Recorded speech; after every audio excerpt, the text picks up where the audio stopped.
Texas is one of 6 states adding congressional seats ahead of the 2022 midterm elections. The state will add 2 districts based on population growth. And with it comes redistricting and politics. Helping us sort through all of it is CBS News political reporter Aaron Navarro. Aaron, where is the growth happening in Texas, and who is in control of drawing these new congressional maps?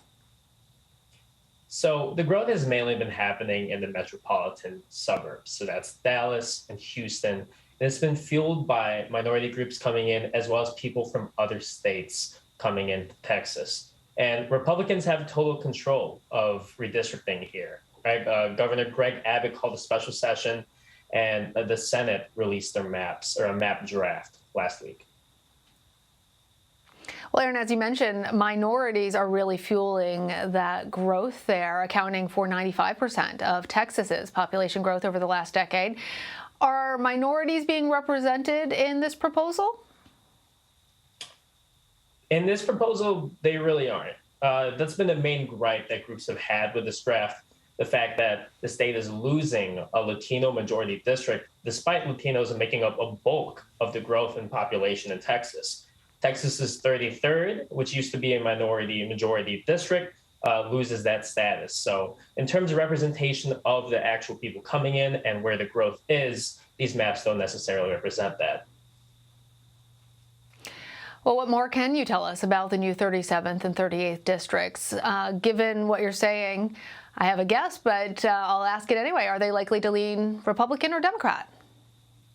So the kind of surprise here is that they are split. You're putting the 37th district will be in Austin. They're taking the more Democratic bits of Republican districts around there and putting it into the west side and suburbs of Austin. The 38th will probably go to Republicans there. It turns into a district that Trump won by double digits if it was drawn there in 2020. And Wesley Hunt, a candidate who ran against Lizzie Fletcher, a Democrat in Texas's 7th, has already declared there, signaling that Republicans are pretty confident they're going to take that new 38th. But the overall result of the new 2 districts is split. Well, the redistricting doesn't just affect drawing those 2 the 37th and the 38th districts, but it also changes existing congressional districts in Texas. What more can you tell us about that, Aaron? The overall takeaway from these maps is that incumbents on both sides of the aisle are protected.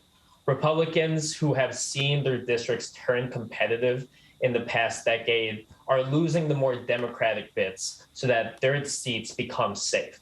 Democrats who flipped seats in 2018, I'm thinking Colin Allred, Lizzie Fletcher, their districts become more Democratic.